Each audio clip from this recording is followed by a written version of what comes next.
Hey guys, welcome back to the channel. Brad here. So today we're going to talk about the power of compounding, the power of compound interest. And we have a story, an example from Benjamin Franklin. Now, Benjamin Franklin, at the end of his life, he had some extra money and he understood the power of compound interest. And so he wanted to do something. He wanted to put his money to work in a way that it would benefit people far into the future and leverage the power of compounding. So what he did in 1789, he set up two endowments, one for the city of Boston and one for the city of Philadelphia. Now, he originally put in 1,000 sterling pounds for each city.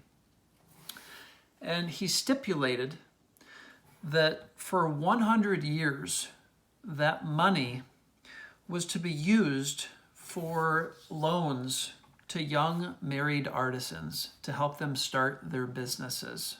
Okay? Now, at the end of 100 years, 75% of that money that had been compounding for 100 years would be distributed to each city, for public works. Okay? A quarter of that money was to be kept compounding for another 100 years. All right? So, and that was also to be used to help small business owners get their businesses going. Now, early on in Franklin's life, he had benefited from getting a small business loan. That was critical to him launching his career in business, and so he wanted to give back in that way. So, let's break this down. You've got 2,000 pounds sterling, in about 1790, which was about 8,888 US dollars, if you do the conversion.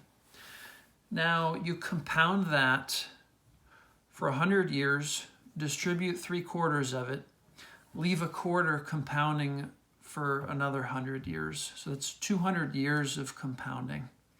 Now, at the end of 200 years, the funds, the combined amount in the funds was about $6.5 million.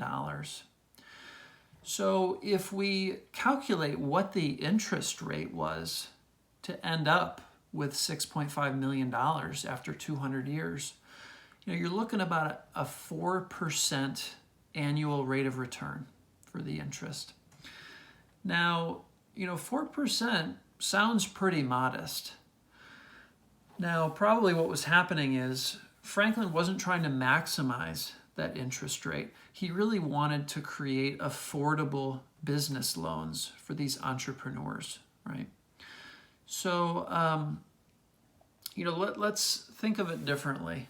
If he wanted to maximize what was going to be available for public works after 100 years and after 200 years, say he could have generated 7% annual returns, if he was investing in an index fund tracking the stock market. What would he have ended up with after 200 years? Well, we can do the math in our heads for that. So you start with about $9,000 in 1790. By 1890, after 100 years, if you're looking at a 7% annual rate of return, using the rule of 72, we're approximately doubling our money every 10 years. So in 100 years, we're multiplying our money by 1,000 times, okay?